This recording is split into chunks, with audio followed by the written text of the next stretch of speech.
அல்ஹம்துலில்லாஹி ரப்பில் ஆலமீன் வஸ்ஸலாத்து வஸ்ஸலாமு அலா ரசூலிஹி காத்தமின் நபியீன் வஸ்ஹாபிஹி தாஹிரீன் வல் முஸ்லிமீன வல் முஃமினீன குல்லிஹிம் அஜ்மஈன் அம்மா பஅத்.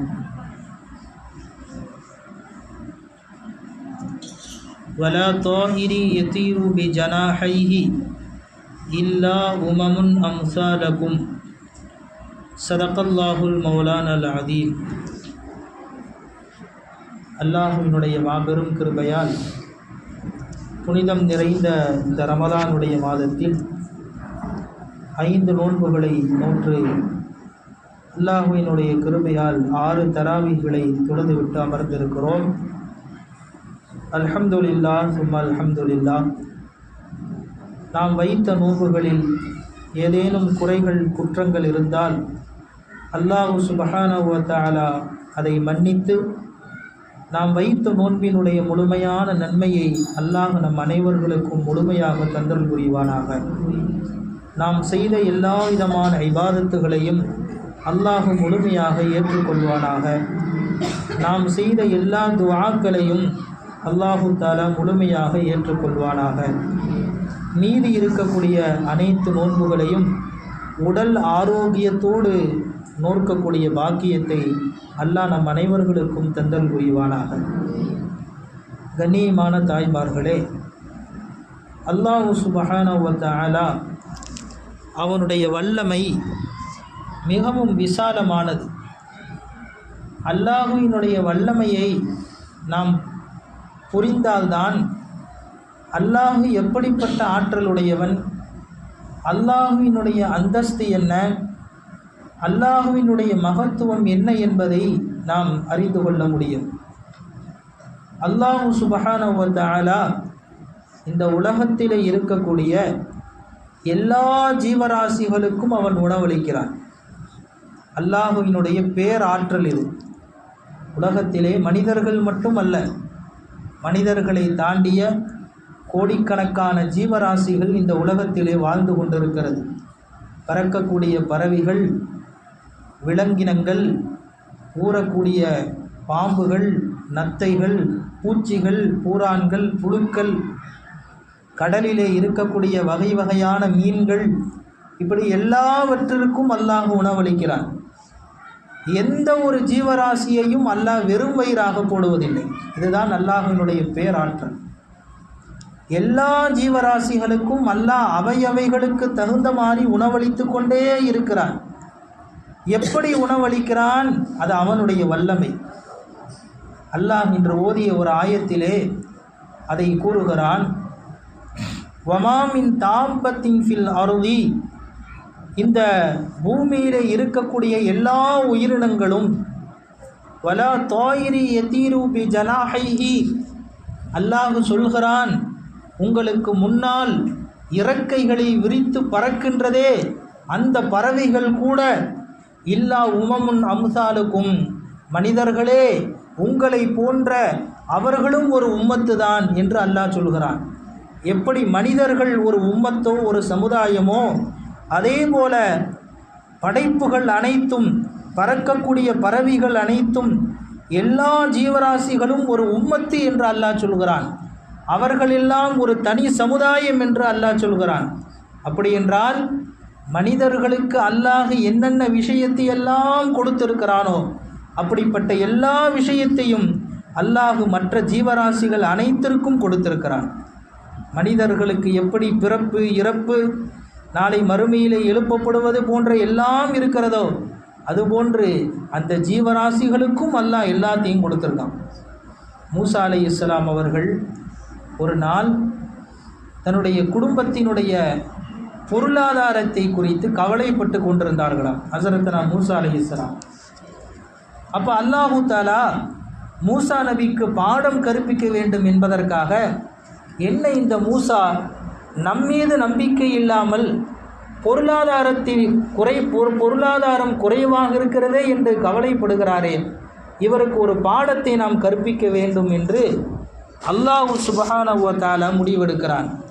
மூசா அலைஹிஸ்ஸலாம் அவர்களிடத்திலே அல்லாஹு தஆலா சொல்கிறான், மூசாவே நீங்கள் வைத்திருக்கக்கூடிய அந்த கைத்தடியிலே உங்களுக்கு முன்னால் இருக்கக்கூடிய அந்த பாறையிலே உங்கள் கைத்தடியை அடியுங்கள் என்று சொன்னான். மூசா அலைஹிஸ்ஸலாம் தான் கையில் வைத்திருந்த கைத்தடியை எடுத்து ஒரு அடி பாறையின் மீது அடித்தார்கள். அடித்தவுடனே அந்த பாறை இரண்டாக உடைகிறது. அந்த பாறைக்குள் ஒரு பாறை இருக்கிறது. அல்லாஹ் சொல்கிறான், மீண்டும் அந்த இரண்டாவது பாறையை அடி என்று சொல்கிறான்.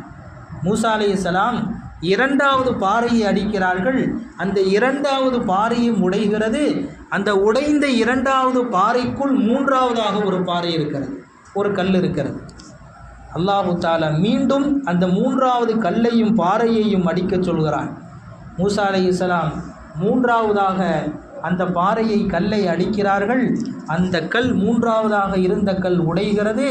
அந்த கல்லுக்குள்ளே ஒரு புழு இருக்கிறது. அந்த புழுவின் வாயிலே அதற்குண்டான உணவை அது மென்று கொண்டிருக்கிறது. அதற்குண்டான உணவை மூன்றாவது பாறைக்குள் இருக்கக்கூடிய புழு அதற்கு தேவையான உணவை வாயிலை வைத்து அது மென்று சாப்பிட்டு கொண்டிருக்கிறது. மூசா அலைஹிஸ்ஸலாம் அவர்கள் அந்த ஆச்சரியத்தை அப்படியே பார்க்கிறார்கள். அல்லாஹு தஆலா அந்த புழு பேசக்கூடிய சப்தத்தை மூசா அலைஹிஸ்ஸலாம் அவர்களுக்கு கேட்க வைக்கிறான்.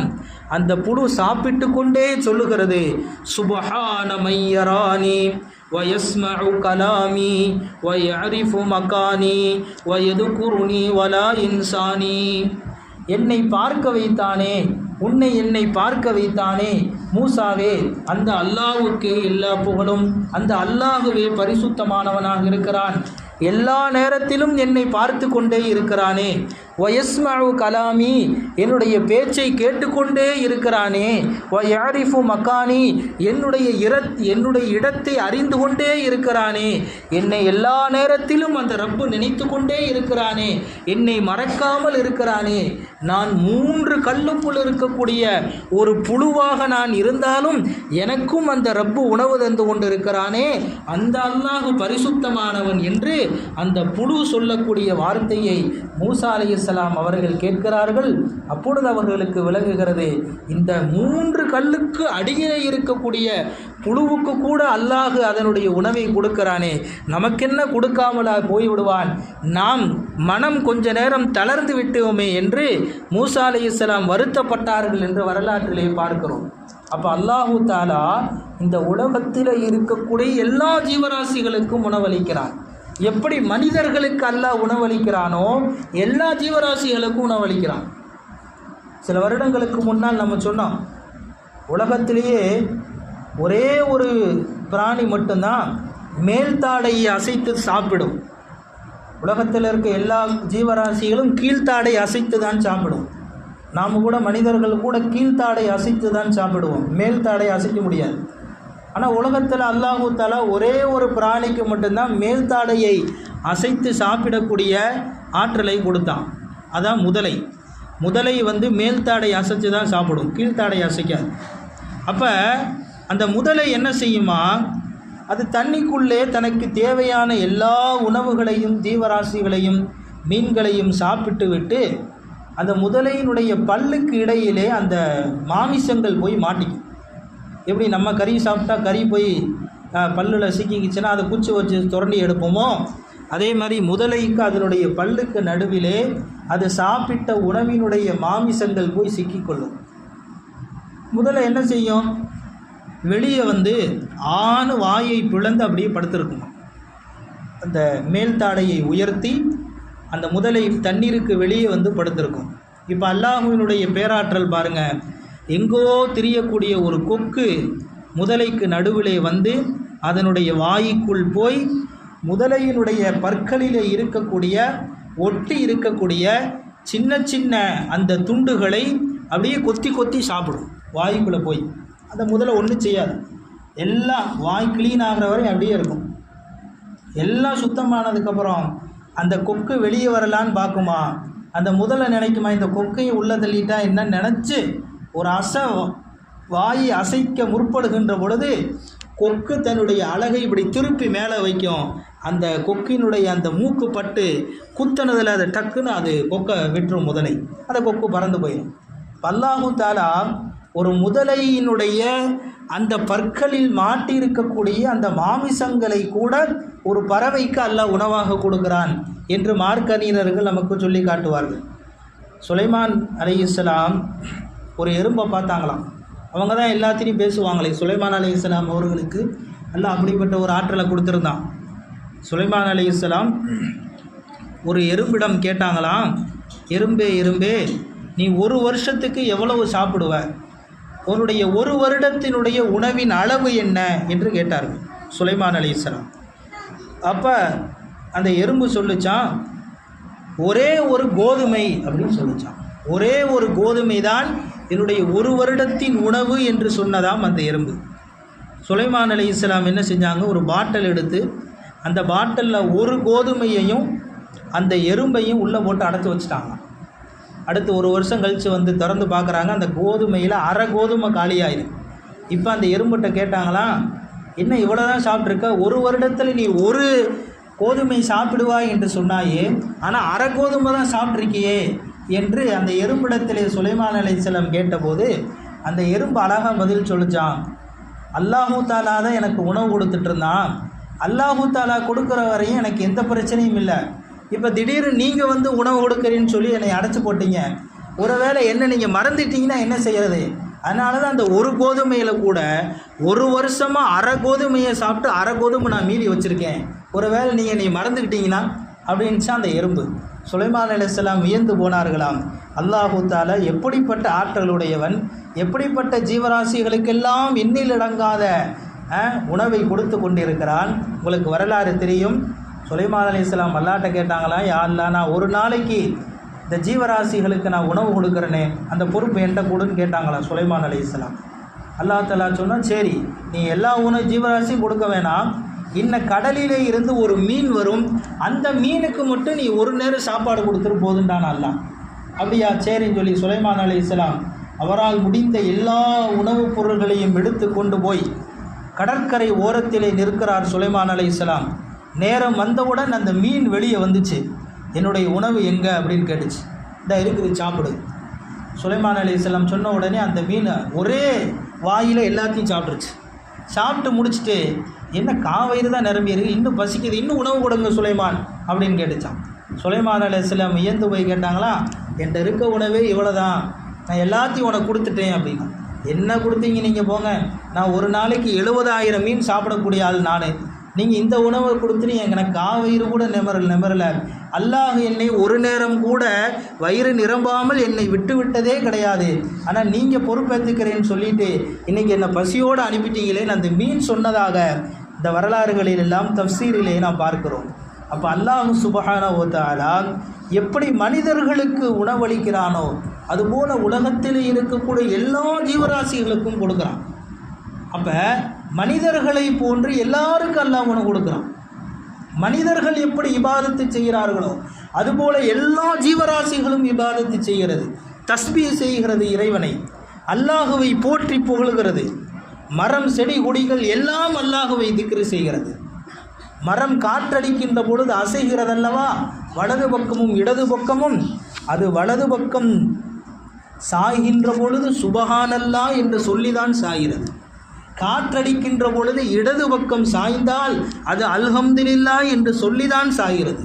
அல்லாஹ் குர்ஆனிலே சொல்கிறான், உலகத்தில் இருக்கக்கூடிய எல்லா மரம் செடிகள் கொடிகள் எல்லாம் அது அசைகிறது என்றால் அதனுடைய ஒவ்வொரு அசைவிற்கும் ஒரு தஸ்பீஹ் சொல்லிதான் அசைகிறது. எப்படி மனிதர்கள் தஸ்பீஹ் சொல்கிறார்களோ இபாதத்து செய்கிறார்களோ அதுபோல உலகத்தில் இருக்கக்கூடிய எல்லாம் இபாதத்து செய்கிறது மனிதர்களைப் போல அப்படின்னு அல்லாஹு தஆலா குர்ஆனில் சொல்கிறான். நபி ஸல்லல்லாஹு அலைஹி வஸல்லம் அவர்களும் சொல்லி காட்டுகிறார்கள். எனவே கண்ணியமிக்க தாய்மார்களே, அல்லாஹ்வினுடைய வல்லமையை விளங்க வேண்டும்.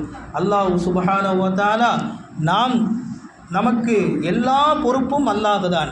எனவே நாம் அல்லாஹ்விடத்திலே கேட்டுக்கொண்டே இருக்க வேண்டும். அல்லாஹ் நம்முடைய தேவைகளை பூர்த்தி செய்யக்கூடியவனாக இருக்கிறான். குறிப்பாக இந்த ரமதானுடைய மாதத்திலே நமக்கு தேவையான எல்லா விதமான நலவுகளையும் அல்லாஹ்விடத்திலே கேட்டுக்கொண்டே இருக்க வேண்டும். அல்லாஹ் யாருக்கு எப்பொழுது எதை எந்த நேரத்தில் வழங்க வேண்டும் என்று அல்லாஹ் தெரிந்து வைத்திருக்கிறான். அல்லாஹ் சீக்கிரம் கொடுத்தாலும் தாமதமாக கொடுத்தாலும் அல்லாஹ் அதற்கு ஒரு காரணத்தோடு அதை அமைத்து வைத்திருக்கிறான். அல்லாஹ் எல்லாவற்றையும் விட ஆற்றல் மிக்கவனாக இருக்கிறான். அல்லாஹ் சுப்ஹானஹு வ தஆலா எதை கேட்டாலும் அவனிடத்திலேயே கேட்டு பெறக்கூடிய நர்பாக்கியசாலிகளாக அல்லாஹ் நம் அனைவர்களையும் ஆக்கி அருள் புரிவானாக. வாஹிரு தஅவானா.